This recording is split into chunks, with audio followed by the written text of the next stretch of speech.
Оройн төргийн үзэгчтэй TV7 оройн мэдээллийн хөтөлбөр эхлэхэд бэлэн боллоо. Мэдээ бол байранд бид баримтыг баталгаажуулна. Өнөөдрийн мэдээллийн хөтөлбөрөөр хөвсгөл нуурыг хамгаалах үндэсний чуулганаас зөвлөмж гарчээ. Оросын холбооны улс Украины дайн монголчуудад ч хамаатай гэв. Баянгор аймаг сурагчдын хичээлийн хоцрогдлыг арилгах шинэ хөтөлбөр боловсруулжээ. Орон нутагт төрийн үйлчлэгээ захимд шилжснээр малчин иргэдийн цаг санхүүг хэмнэх болжээ. Эхний мэдээллийг хүргэе. Монгол Улсын ерөнхийлөгчийн ивэлдор зохион байгуулсан хөвсгөл нуурыг хамгаалах үндэсний чуулганаар нуурын экосистемийг хамгаалах, бохирдолд ороодлыг бууруулах, тулгамцсан асуудлуудыг шийдвэрлэх болон тогтвортой аялал жуулчлалыг хөгжүүлэх талаар хэлэлцэн зөвлөмж гаргалаа.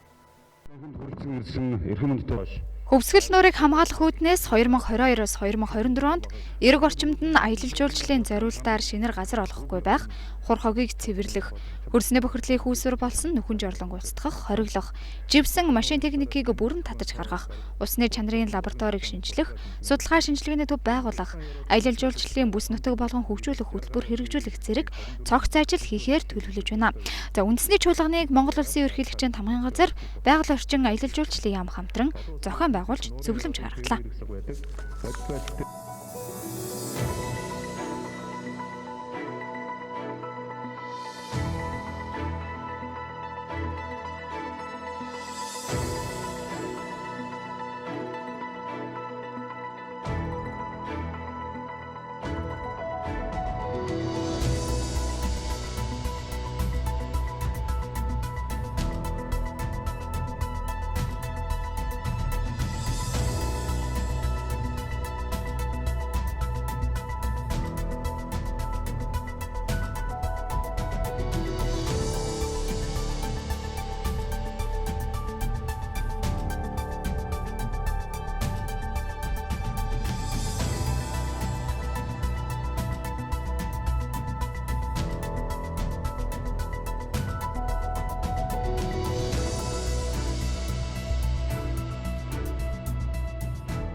Гэхдээ хөвсгөл нуурыг хамгаалах асуудал бол 1-2 жил юм уу нэг удаагийн далаал дээр хийх ажил биш.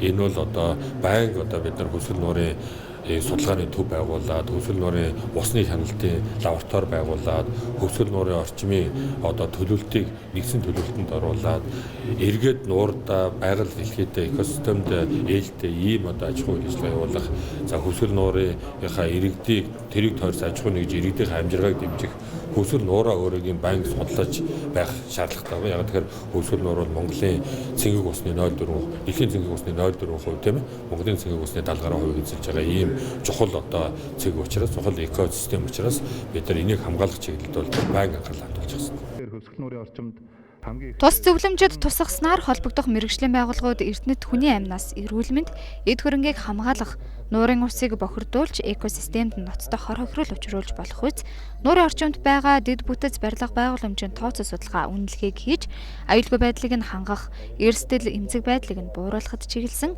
байгалийн гамшигаас урьдчилан сэргийлэх арга хэмжээг авч хэрэгжүүлэх шаардлагатай байгааг онцлсан байна. Баянгор аймагт улсын 6 ерөнхий боловсролын сургууль хичээл сургалтын үйл ажиллагаа явуулж байна. Тус аймгийн ерөнхий боловсролын лаборатори Номон далай цогцлбор сургуулийн тухайд захин буюу кибриж бүрэн 2 кабинетыг байгуулж хичээл сургалтын үйл ажиллагаанд ашиглаж байна. Баянгор аймгийн ерөнхий боловсролын лаборатори Номон далай цогцлбор сургууль өнөөдрийн байдлаар 169 багш ажилтнтай, 2986 сурагчтай сургалтын үйл ажиллагаагаа явуулж байна. Нийт 2986 сурагч суралцж байгаагаас бага боловсрол 1154, суурь боловсрол 1136, ахлах боловсрол 696, насан туршийн боловсролд 23 хүүхэд хамрагдаж байна. Багшлах боловсролын хүчний хувьд нийт багшийн 91.1% нь мэргэжлийн зэрэгтэй бол зөвлөх мэргэжлийн зэрэгтэй багшийн тоо 1, тэргүүлэх мэргэжлийн зэрэгтэй багшийн тоо 54, заах аргач мэргэжлийн багшийн тоо 48, магистр багш 35 байгаа юм а. Тус сургууль нь 6-аас 9-р ангид математикийг гүнзгийрүүлсэн сургалт, 7-оос 9-р ангид англи хэлний гүнзгийрүүлсэн сургалт орж, шинэ технологийн орчинд хичээлийн хоцрогдлыг арилгах тал дээр авч хэрэгжүүлж буй олон ажлууд хийж байгаагийн нэг нь ухаалаг самбар ашиглан контент, цахим хичээл бэлтгэх түгээх арга зүйд багш нараа 100% хамруулжээ. Тус сургуулийн сургалтын түгээр дамжуулан мэргэжлийн багш нарыг чадваржуулах сургалтыг явуулж, тэдгээр багш нараар дамжуулан бүх нийтэд их хэлний болон монгол бичгийн хичээлийг заах юм а. 2021 оны 12 дугаар сард 19 сая төгрөгийн үн бүхий контент боловсруулах иж бүрэн тоног төхөөрөмж нийлүүлэгдсэн. За энэ тоног төхөөрөмжийг ашиглаж багш нар маань бол контентыг мэргэжлийн түвшинд боловсруулж одоо багш эцэг их олон нийтийн цахим шүлжээгээр дамжуулах мөн мэдлэг цэгийн рүү байршуулж ингэж олонний хүртэл болгож байгаа нь бас хоцрогдол арилгах нэг том хөшүүрэг нь болж байна. Үүнийг дагаад бас сургуулийнхаа дотоод нөөцөөс шийдээд кибер кабинет байгуулахаар төлөвлөж байна. Одоогийн байдлаар бол баг дээр дунд дээр нэг кибер кабинет байгуулагдаад явж байна. Кибер кабинетд мөн багш нар маань контентоо боловсруулах, ухаалаг самбар ашиглаад, ухаалаг самбардах хэрэглэгдэхүүнийг ашиглаад нэгж болон ээлжит хичээлийн чанарыг сайжруулж, чанартай хичээлүүдийг бэлтгэн зааж хүргэж байгаа нь бол бас хоцрогдол арилгах бас нэгэн хөшүүргээ гэж харж байна. Сүүлийн үед 2 жилийн хугацаанд ковидтэй холбоотойгоор хоцрогдол нэлээд үүссэн байгаа. Мөн түрүүнд нь бас багш дутагдaltaй газраас ирсэн ч байдаг юм. Эсвэл хүүхдүүдийн нэг ялгаатай төвшнөөс хамаарат хүүхдүүд бол ер нь бол хоцрогдол байгаагүй. Хоцрогдолтой байсан. Ковидын үед бол улам яасан хоцрогдол нэмэгдсэн. Энэ утгаараа болсон яг хуу ижил төвшнгөөр авсан тестийг тодорхой сар 2 сарын дараа авахад тухайн хүүхдийн төвшнийг бол яг тэр тухайн сэдвтийг нь бол харьцуулж агсангүй хоёрын акцийн үнэлгээ гаргадаг. Шин сэдвүүд дээр бол ерөнхий авах онооны одоо босго оноо нь хэд байна? Улсын дунджаас чи яхаагүйр явж байна? Ер нь бол 12-ын төлбөрийг голдуу яжилдаг л да.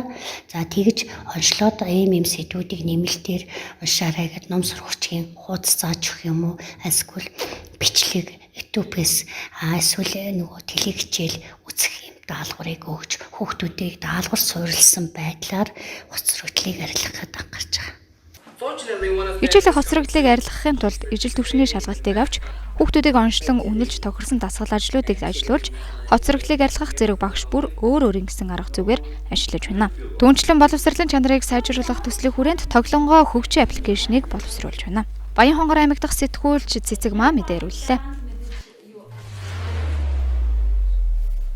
Баянгор аймагт үйлчилгээний нэгдсэн төвд 5 байгууллагын 10 мэргэжилтэн ажиллаж 198 төрлийн үйлчилгээг иргэдэд тасралтгүй үзүүлж байна. Монгол Улсын засгийн газраас хэрэгжүүлж буй төрийн үйлчилгээг захимжуулж иргэдэд түргэн шуурга хүндрэлгүй өргөх зорилго бүхий ийм Монголиа захим үйлчилгээг Баянгор аймгийн иргэдэд 198 төрлийн үйлчилгээгээр хүргэж байна. Үйлчилгээний нэгдсэн төв нь өмнөх оны жилийн эцсийн байдлаар иргэн аж ахуйн нэгж байгууллагад давхурдсан тоогоор 25835 иргэнд нэг цэгээс төрийн үйлчилгээг түргэн шуурхай нээлттэй хүргэжээ. Ийм Монгол бас ингээд үйлчилгээ авлаа, лавлгаа авлаа, хурдан шуурхай гарлаа. Өдөөний бид нар одоо ингээд энэ дээд найг ууддаг. Энд бол нэг 3 минут, 5 минут тэр хугацаанд ажил бүтээд хордон сайхан байна. Нийгмийн даатгалын өвөл болохоор малын лавлгаанууд, янз янзын лавлгаанууд гэсэн тэр бол хурдан шуурхай бүтээд ажил дороо бүтээд энэ дээд амархан байна. Тэгээд одоо энэ үйлчлэгийг авч байгаадаа баяр бүгдөө үйлчлүүлээрэй л гэж хэлмээр байна. Альва нэг үйлчилгээ авахын тулд маш олон байгууллагаар явдаг цаг хугацааж маш их зарцуулдаг. Тийм болохоор нэгдсэн төвөнд төрийн үйлчилгээг нэг дороос олгодгоороо онцлогтой юм а. Баянгор аймагт иргэдэд хүргэж буй 54 төрлийн үйлчилгээнээс 21 оны одоо жилийн эцсийн байдлаар 4447 иргэнд лавлгаа мэдээлэл гарган үйлчилсэн. Манай аймгийн хувьд одоо хөдөөгийн 19 сумд операторын лавлгаа мэдээллийн үйлчилгээг нэвтрүүлээд одоо 2 жилийн болж байна. Сумдын тухайд өнгөрөгч 21 онд одоо 1388 иргэнд хэрэгцээтэй байгаа лавлгаа мэдээллийг гаргаж үйлчилсэн байна. 2022 он гарсаар захим үйлчилгээнд 9 төрлийн үйлчилгээ нэмэгдэж 13 байгууллагын 65 төрлийн үйлчилгээг иргэдэд хүргэж одоогийн байдлаар 300 гаруй иргэнд үйлчлээд байна. Мэдээллийн хөтөлбөр товч мэдээгээр үргэлжилж байна. Хөтлөө авч үзнэ. Хөгжлийн банкны захирал асан Мөнхбатад цаг дойрох таслан сэргийлэх арга хэмжээ авчээ. Тодорхойлбол нийслэлийн прокурорын газраас яллагдагч Мөнхбатад цаг дойрох таслан сэргийлэх арга хэмжээ авах тухай саналыг 2022 оны 2 дугаар сарын 23-ны өдөр Сүхбаатар дүүргийн эрүүг хэргийн анхан шатны шүүхээр хянан хэлэлцээд яллагдагч Мөнхбатыг эрүүг хэрэг хянан шийдвэрлэх тухай хуулийн 14/9-р зүйлийн 1 дэх хэсгийн 1-ийн 3 дахь заалтад заасан гэмт хэрэг үйлдэж болцсошгүй талаар үндэслэл бүхий мэдээлэл байгаа үндэслэлээр 2022 оны 2 дугаар сарын 23-ны өдрөөс 1 сарын хугацаагаар цагдаа хорих таслан сэргийлэх арга хэмжээ авч шийдвэрлсэн зохицуулсан байна. Хөгжлийн банкны захирал асан мөнх хотын тухайд шүүхэсгийн буруутад тооцож улмаар хүн хилэлцэх хугацаа дууссан үндслэлээр түүнд холбогдох хэргийг хэрэгсэхгүй болгож шийдсэн. За түүний албан тушаалтаа байхдаа давуу байдал олгосон нэр бүхий компаниас 8 орчим тэрбум төгрөгийн хохирлыг хөгжлийн банкнд буцаан төлүүлэх шийдвэрийг гаргасан гэдгийг авилгатай тэмцэх газраас өмнө нь мэдээлж байсан юм а. Монгол банкны ерөнхийлөгчийн тушаалаар 2006 онд үйлдвэрлэгдсэн 20 мянган төгрөгийн дэвсгэртийг энэ оны 3 дугаар сарын 1-ний хүртэл гүйлгэнээс татна. Учир нь 2006 онд үйлдвэрлэгдсэн 20 мянган дэвсгэрт нь олон нийтэд зориулсан түвшний хамгаалтын элемент хангалтгүй байдгаас уг дэвсгэртийг хурамчаар үлдэх тохиолдлууд гарч байжээ. Тодруулж хэлбэл уг дэвсгэрт нь ямар нэг цонхгүй тууцгүй бөгөөд ард талын зүүн доод болонд 2006 гэсэн тоотой юм а.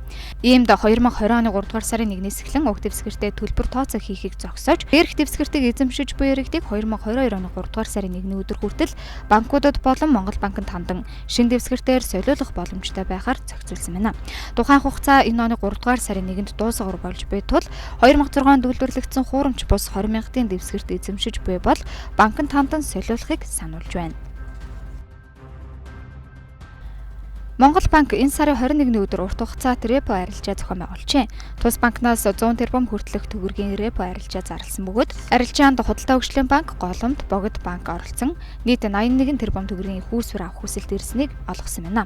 Мөн уулуурхаан бус экспорт болон боловсруулах үйлдвэрлэлийн салбарт олгох зээлийн хугацааг 3 хүртэл жил болгон нэг зээлийн дээд хэмжээ 3 тэрбум төгрөг байсныг нэмэгдүүлж, Монгол банкны ерөнхийлөгчийн 2022 оны 2 дугаар сарын 11-ний өдрийн А34-р тушаалаар зээлийн нөхцөлд нэмэлт өөрчлөлт оруулжээ. Уг нөхцлөөр уулуурхаан бус экспорт болон боловсруулах үйлдвэрлэлийн салбарт олгох зээлийн дүнгийн 30-аас багагүй хувийг банкуд өөрийн их үүсвэрээс санхүүжүүлэх ба Монгол банкны их үүсвэрээс нэг зээлдэгчид 15 хүртэлх тэрбум төгрөгийг олгох оролжээ. Орхон аймгийн төрийн байгууллагуудын ажилтан албан хаагчдад зөөврийн номын сан ажиллаж эхэллээ. Энэ нь эх 6 дугаар сар хүртэл үргэлжлэх юм. Нийт 15 төрийн байгууллагаар тус зөөврийн номын сан аялах нэ. Дэлгэрэнгүй мэдээллийг хүлээн авч үзнэ. Орхон аймгийн төрийн байгууллагуудын ажилтан албан хаагчдад зөөврийн номын сан ажиллаж эхэллээ. Нийт 15 байгууллагаар тус зөөврийн номын сан эх 6 дугаар сар хүртэл аялах юм а.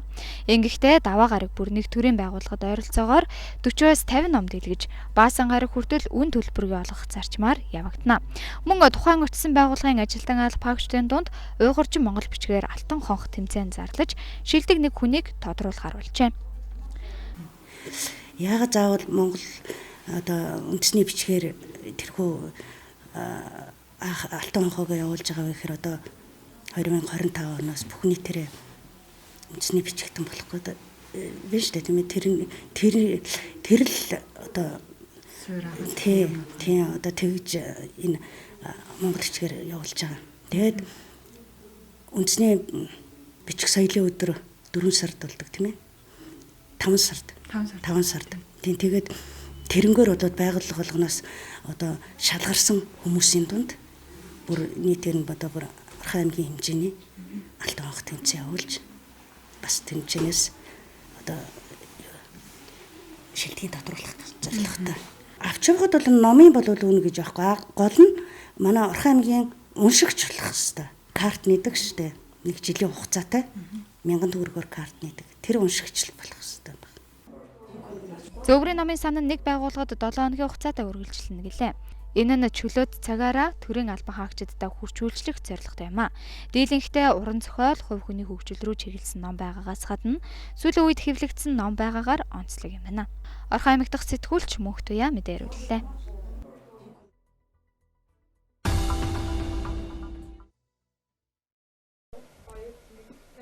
Үчимэн төргөө үзэгчтэй манай өнөөдрийн тодруулгаар олон улсын тоймч Шагдар Сүрэнгийн ган тулга өргөдөө оролцож байна. Урилга хүлээн авсан танд баярлалаа. За тэгэхээр Орос албаны улс болон Украин улсын хоорондох хурцтмал байдал ширүүлсэж загвалмаар Европ төвд бол тохиолдож байгаагүй 2 дугаар дайнаас хойш одоо анх удаагийн дайн бол үүслэе гэж ярьж байна. За үүнтэй холбоотойгоор одоогийн нөхцөл байдал нь бусад улс орнуудад яаж хэрхэн нөлөөлөх вэ гэдэг асуудлыг та ярихгүй юу? Тэгэхээр 1945 оны дэлхийн 2 дугаар дайн 45 онд дууснаас бол хойш Европ төвд бол анх удаага маш ноцтой дайн эхэллээ. Нэгэнт Оросын холбооны улс гэдэг чинь бол дэлхийн хамгийн хүчирхэг бол цэрэг аримтай. Дээрээс нь бол Цөмийн Зевскийн маш их нөөцтэй бол улс болохоор бол энэ дайн зүгээр нэг зэвсэгт мөргөлдөөн биш гэдэг нь тодорхой. Европ төвд бол болж байгаа дайн гэдэг чинь хаа нэгтээ Африк төвд юм уу эсвэл ойрхон орнуудад бол болж байгаа ямар ч дайнаас хувь илүү дэлхийн бус улс орнуудад нөлөөлнө. Нэг ялангуяа Оросын холбооны улстай түүхэн хувь заяаны холбоотой монголчууд ч гэсэн илүү ихээр бол нөлөөлнө гэдэг нь бол тодорхой юм аа. Энэ зөвхөн эдийн засгийн сөрөг үр дагаврыг нь бол хэлэхэд бол Оросын холбооны улс томоохон урд хожид бол үзэгдээгүй их хориг арга хэмжээнд бол өртөж бол магадгүй. Ер нь бол өртөөд эхэлч гисэн. Нэг бариал бол газрын тосны үн $100 бол ганцхан шөнийн дотор бол даваад бол явчихлаа. Гэхдээ энэ эдийн засгийн элдв хүндрэлээс гадна дэлхийд дахныг бол хамарсан томоохон дайн болж бол магадгүй гэдэг бодиттой аюул бий болоод байгаа юм. Тэгэхээр Орос улсын ерөнхийлөгч Путиний хувьд өнөөдөр бас мэдээлэл гаргасан байгаа. За тухайн мэдээлэлтэй болвол за хоёр улсын хооронд болж байгаа энэ хүү дайн дээр за бусад улс орны эрх баригчид бол ямар нэгэн байдлаар одоо нөлөөлөх гэж оролдвол бид одоо зүгээр суухгүй хариу цохилтыг үзүүлнэ гэдэг утгатай мэдээлэл хийсэн байгаа шүү дээ. За энэ мэдээллийг үзээд эргээд хоёулаа студид толбогдъё. Теперь несколько важных. Энэ үйл явдалд хөндлөнгөөс оролцох гэсэн хэнд ч бай улс орноо төлөөлж хэлэх хэдэн үг байна. Бидэнд садаа болохыг оролдох эсвэл манай улсад болоод манай ард түмэнд аюул учруулахыг завдах юм бол Оросын холбооны улсад орон хариуг нөгөх болно гэдгийг сануулъя. Магадгүй бидний үзүүлэх хариу үйлдэл та бүхний хувьд түүхэндээ үзээгүй хохирол амсаж болох юм. Бид нөхцөл байдал яаж ч иргэсэн бэлэн байх болно. Үүнтэй холбоотой бүх арга хэмжээгээ авсан байгаа. Намайг сонссон байх гэж найдаж байна. Тэгэхээр ерөнхийлөгч Путиний мэдээлэлтэй холбоотойгоор олон улсын ажиглагчид үүнийг юу гэж харж байгаа вэ гэдэг дээр. Тэгэхээр бол олон улсын ажиглагчид дэлхийн томоохон улс гүрнүүдийн удирдагч нар банк санхүүгийн эзэд бүгдээрээ юу хийлгээ бол мэдэхгүй зогширдож бол байгаа гэдэг нь тодорхой л доо. Учир нь ерөнхийлөгч Владимир Путиний энэхүү мэдээлэлд ердөөсөө нэг хоёрхан зүйлийг л дурдахад бол энэ ямар аюултай зүйл болох нь тодорхой болж байгаа юм. Нэгдүгээрт ерөнхийлөгч Владимир Путин энэхүү дайн бол зөвхөн Украин болон Орос хоёрын хооронд болж байгаа. Өөрөөр хэлбэл ах トゥ угийн найрамдалтай хоёр ард түмнүүдийн хооронд болж уучраа олцож байгаа зүйл учраас дэлхийн бусад улс орнууд бол үүнд бол оролцох бол ирэхгүй, ингэж оролцохын шаардлага байхгүй гэж бол хэлж байна. Тийм санааг бол зохицуулж байна л да. Энэ бол тэр чигээрээ буруу юм л да. Учир нь одоогийн Украин гэдэг бол хуучин зөвлөлт холбоот улсын бүрэлдэхүүнд бол байсан нэг бүгд найрамдах улс биш шүү дээ. Одоогийн Украин гэдэг бол нэгдсэн үндэсний байгууллагад бол суудалтай бүрэн эрхт тусгаар тогтносон бол улс. Тэр дундаа Украин улсын тусгаар тогтнолыг дэлхийн хамгийн хүчирхэг ардчилсан улс орнууд баталгаажуулсан Будапештийн гэрээ гэдэг бол баримт бичиг бий. Энэ Будапештийн гэрээ гэдэг нь ямар учиртай юм бэ гэх юм бол тухайн үедээ хуушин зөвлөлт холбоот улсын үед Украин гэдэг чинь хамгийн том аж үйлдвэрчсэн мужин бол байсан болохоор Украин нутаг дэвсгэрт бол тухайн зөвлөлт улсын цөмийн зэвсгийн бараг 3.2% нь бол байсан юм а. Тэгээд тэр их цөмийн зэвсгийг Украины нутаг дэвсгэрээс бол гаргаж Оросын холбооны улсын нутаг дэвсгэр рүү шилжүүлэх зөвшөөрлийг Украины тухайн үеийн эрх баригчид өгсөний хариуд барууны улс орнууд Украинд тусгаар тогтнолын онцгой баталгааг бол гаргаж өгсөн шүү дээ.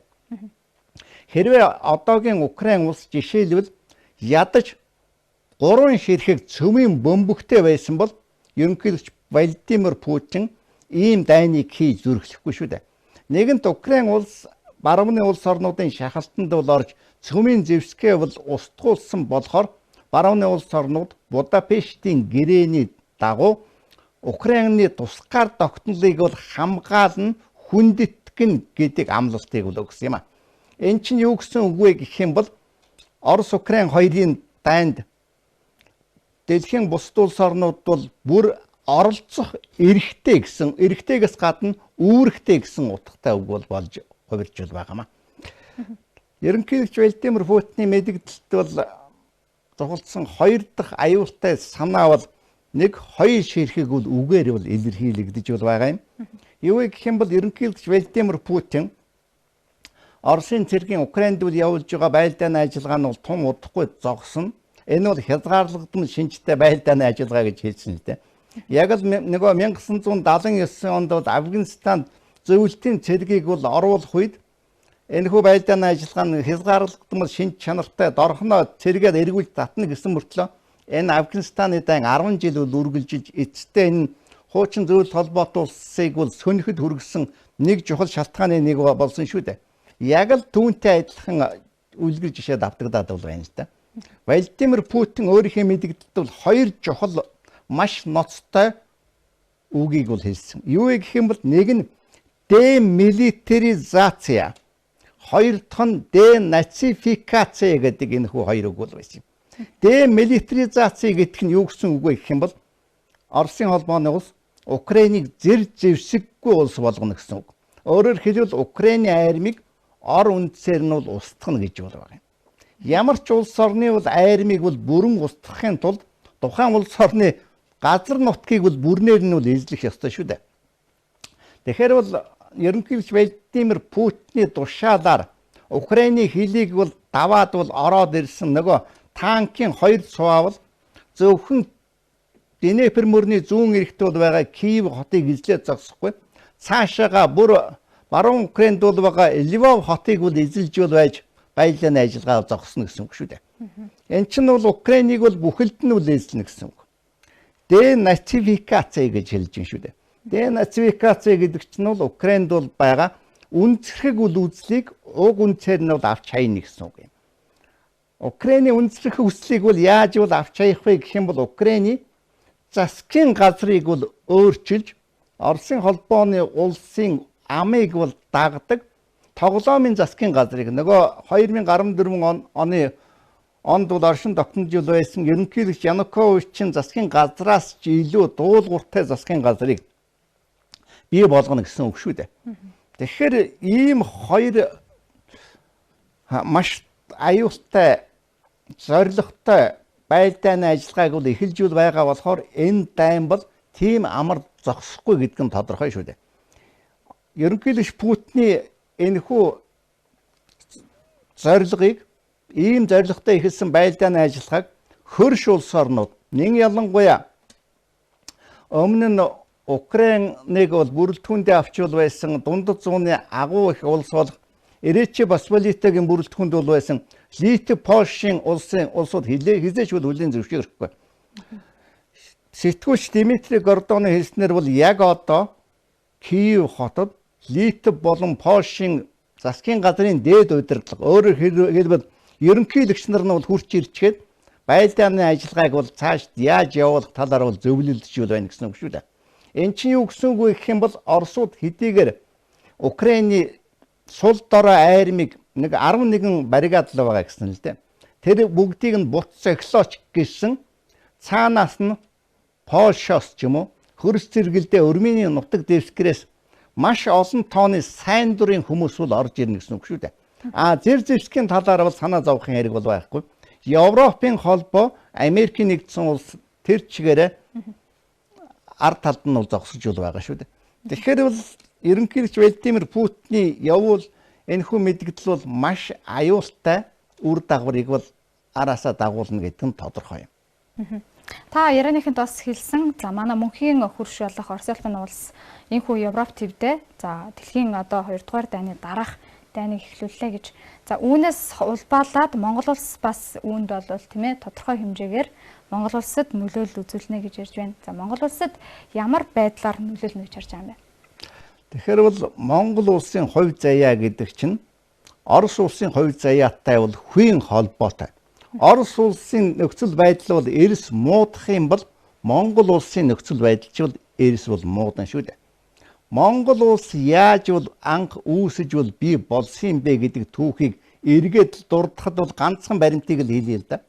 Богд хаант Монгол улсын цэрэг хамгийн анхны тусламжийн 200 бердан бууга хинээс бол авчвал байсан юм бэ. Богд хааны засгийн газар нөгөө анхны Монгол цэргийн баррикадыг бол Гоймын Баатар тэргүүтээ бол Монголын эх орончдоос үрдсэн тэрхүү анхны Монгол цэргийн анхны ангийг бол байгуулахад тэр ангийг хэрэгтэй 10,000 мощны винто буг хинээс бол авсан юм бэ. Халах голын тайнд бол Монголын ардын армийн 3 дугаар дивиз, 8 дугаар дивиз зүд Зерзевскэ ямар улсаас бол авч байсан юм бэ? Америкийн нэгдсэн улсаас бол авч байгаагүй гэдг нь бол мэдээ шүү дээ. Оросын холбооны улсаас бол авч байсан. Тэгэхээр бол Монгол улс гэдэг чинь бол Оросын холбооны улсын идэвхтэй дэмжлэгийн тусламжийн үр дүнд л оршин тогтножул байгаа бол шүү дээ. Гэтэл Украины хийсэн энэхүү дайны үр дүнд юу болох вэ гэх юм бол нэгдүгээрт бол Оросын холбооны улс барууны орнуудын хүчтэй хориг арга хэмжээнд бол орно. Энэхүү хориг арга хэмжээ нь бол Оросын холбооны улсын эдийн засгийн нөхцөл байдлыг эрс хөндрүүлнэ. Ерөнхийлөгч Владимир Путин албан тушаалаас салжичул магадгүй. Оросын холбооны улс Украиныг эзэлж авах нь бол байтугай эргээд газар нутгаач алдаж бол магадгүй. Ийм нөхцөл байдалд бол Оросын холбооны улсын цорын ганц стратегийн холбоот нь манай урд хөрш хятад улс болж бол хоёрын шүү дээ. Тэгэхээр энэ бүхэн чинь бол Монгол улсын нөхцөл байдалд бол маш муугаар бол нөлөөлнө гэдэг нь бол тодорхой. Ерөнхийдөө Монгол хүн болгон яг одооноос бол авахуулаад ханчуунда залбирчул байсан нь бол өлзийтэй байхаа гэж би бодож байна. За танд баярлалаа. Хаваа. Үзэгчдээ манай энэ удаагийн тодруулга энэ хүрээд өндөрлөж байна.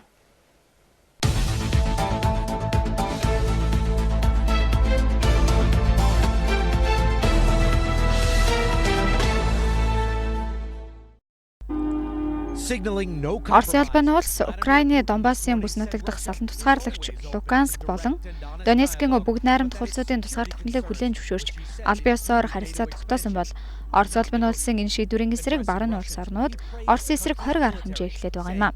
Иймээс талуудын хооронд үүссэн нөхцөл байдал улам хурцтаж байгаа тул Орос Албаны улс Украины нийслэл Киев дэх элчин сайдын яамаа нүүлгэн шилжүүлж эхэлсэн бол Украины төр засгийн зүгээс Орос Албаны улсад байгаа иргэдтэй хандаж Оросыг яаралтай орхихыг сануулж байна. Украины үндэсний аюулгүй байдлын асуудал хариуцсан эрх бүхий албан тушаалтан тус улсын парламентын шийдвэрээр улс орон даяар онц байдал зарлах санал гаргасан талаар Associated Press онцолжээ. Харин тус улсын зарим улс төрчид төдийгүй эдийн засагчид Украины нөхцөл уламд амжирч хүндрэх нь энэ улсын эдийн засагт ноцтой аюултай. Тиймээс асуудлыг барууныхны үг үйлдэлээр биш, Оростой учир зүгээ олж нөхцөл байдал улам хүндрэхээс өмнө урьдчилан шийдэл олох ёстой гэсэн байр суурийг илэрхийлсэн байна. Тэгвэл Нэгдсэн үндэсний байгууллагын ерөнхий нарийн бичгийн дарга Антонио Гутерриш Украины хямралаас болж дэлхийд дахин аюултай цаг үедээ нүүр туллаа гэж хэлжээ. Харин Орос Албаны улсын төрийн тэргүүн Путин Орос улс барууныхантай нээлттэй яриа хэлэлцээ хийж асуудлыг хэлэлцээний арга замаар шийдэхийг ямагт хичээсэн. Гэвч тэд энэ замыг сонгоогүй гэжээ. Тэрээр хэлэхдээ альва улс орон өөрийнхөө аюулгүй байдлыг бэхжүүлэхийн тулд бусдын аюулгүй байдлыг дордуулж болохгүй, үүнийг Орос хэрхэвч зөвшөөрөхгүй. Тиймээс Оросын аюулгүй байдал ашиг сонирхол бол тохиролцож болдог зүйл биш гэдэг хатуу байр суурийг НАТОд хандаж хэлсэн нь Орос Албаны улс болон НАТОгийн хооронд үүссэн аюулгүй байдлын маргааны гол талбар болсон Украины хурцдмал байдал дэлхийн улс төр эдийн засгийн цаг агаарт ихээхэн хүчтэй хор уршиг тарьж мэдхээр байгааг цөөнгүй ажиглагчид онцлож байна. Along with the 150,000 plus troops bringing Ukraine. Энэтхэгийн далайн арлын жижиг улс болох Шри-Ланка нь эдийн засаг санхүүгийн хүндрэлтэй байдалтай нүүр тулаад байгаа билээ. Энэ байдал нь тус улсын эрчим хүчний хомсдолтой тулгархад хүргээд байгаа юм а. Тиймээс тус улсын эрх баригчид санхүүгийн хямрал улам гүнзгийрч шатхууны хомсдолд хүргэж эрчим хүчний сүлжээг нь доголдуулж байгаа учраас улс орон даяар эрчим хүчний хязгаарлалт хийхээр болсон шийдвэр гаргаад байгаа талаар Аль Жазира мэдээлжээ. Өнгөрөх 7 болон мягмар гаригуудад 2 цаг захиргааны хязгаарлалт хийсэн бол өчигдөр 4 цаг хагасан хугацаанд хязгаарлалт хийжээ. Мэдээж захиргааны хязгаарлалт бүс нутгуудад ялгаатай өөр цагуудад хийгдэж байгаа юм байна. Тиймээс тус улсын эрх бүхий байгууллагуудын төлөөллүүд иргэдэд цахилгааны хязгаарлалтыг цагийн хуваарийг танилцуулжээ. Шри Ланка улсын эрх баригчид тус улсад нүүрсэн эдийн засгийн хүндрэлтэй байдлыг шийдэхин тулд олон улсын байгууллагууд болоод бүгд найрамдах хятад ард улсаас хөнгөлөлттэй зээл тусламж авах саналуудыг тавиад байна. Unable to afford to feed their families. Around 500,000. Amid simmering tensions between Russia and European nations, Moscow has decided to cut the flow of gas supply. Орос Албан улс болон Украиний нөхцөл байдал хурцсантай холбоотойгоор өчигдөр буюу хаваг гарагт Лондонгийн хөрөнгөний бирж дээрх байгалийн ханш 1000 шометр тутамдаа $1050 аваад байгаа талаар олон улсын хэвлэл мэдээллийн хэрэгслүүд онцлож байна. Энэ нь хийн үн нэг өдрийн дотор 12.7% өссөн үзүүлэлт гэдгийг онцоллоо. Европын хамгийн эрэлттэй арилжааны төвийн нэг болох Нидерландын байгалийн арилжааны TTF бирж дээрх эх 3 дугаар сарын байгалийн фьючерс ханш 1000 шометр тутамдаа $1050.4 хүрсэн гэдгийг Оросын ТАСС мэдээллийн агентлаг мэдээлсэн байна. Орос Албаны улс Украиний салан тусгаарлагч хоёр улсыг хүлээн зөвшөөрсөн шийдвэр гаргаж, Оросын цэрэг Украин руу нэвтэрч орсонтой холбоотой Европ дахь байгалийн ханш 1000 шометр тутамдаа $960 даваад байсан бол энэ ханш ердөө 2-3 хоногийн дотор $1000 давж байгаа нь Оросоос байгалийн хэрэглээнийхээ бараг 40% худалдаж авдаг Европын холбооны улс орнууд Украиний нөхцөл байдлаас шалтгаалж эрчим хүчний хүндхэн сорилттой нүүр тулна гэдэг шинжээчдийн дүгнэлт эхнээсээ биелэлээ олж байна. Kim Yo-sun, Arirang News. 50 kilometers southeast of Blagoveshch. Америкийн нэгдсэн улс тэргүүтэй Европын холбооны улс орнууд Орос Албаны улсыг Украин руу давталж Украины газар нутгийн бүрэн бүтэн байдал тусгаар технологийн эсрэг ноцтой үйлдэл гаргаж олон улсын хууль дүрмийг зөрчсөн гэдэг үндслээр Оросын эсрэг голчлон эдийн засгийн хориг арга хэмжээ авч эхлэх байгаа юм а. Шинэ хориг арга хэмжээ нь Москва болон Бээжингийн хооронд хийгдэх Америк долларын бус худалдааны харилцааг улам гүнзгийрүүлэхэд түлхэц болж мэдэх юм гэсэн Дэлхийн банкны шугамар Орос болон Хятадын талуудтай олон жил ажилласан туршлагатай эксперт Харри Бородманы байр суурийг Reuters онцолжээ. 2014 онд Орос Кремийн хойгийг өөртөө нэгтгэснээс болж Орос эсрэг барууныхны тавьсан хоригоос 2014 онд Орос Кремийн хойгийг өөртөө нэгтгэснээс болж Орос эсрэг барууныхны тавьсан хоригоос болж Хятад Оросын хувьд хамгийн том худалдан авагч болсон гэдгийг мөн цохон тэмдэглэсэн байна. Оросын эсрэг хориг тавигдсантай холбоотойгоор бүгд найрамдах Хятад ард улсын гадаад хэргийн яамнаас хийсэн мэдээллээр хориг арга хэмжээ Украиний хямралыг шийдэхэд огтхонч үр дүнтэй нөлөө болохгүй. Харин ч илүү хор хохиролтой үйлдэл болно гэсэн байр суурийг бүгд найрамдах Хятад ард улс илэрхийлсэн нь магадгүй илүү үнэнд ойртсон дүгнэлт гэдгийг энэтхэгийн нэгэн олон улс судлаач профессор онцолжээ. Тэгэхээр барууныхны Москвагийн эсрэг тавьсан хориг Орос улсад хэр их дарамт болох нь одоогоор тодорхойгүй байна.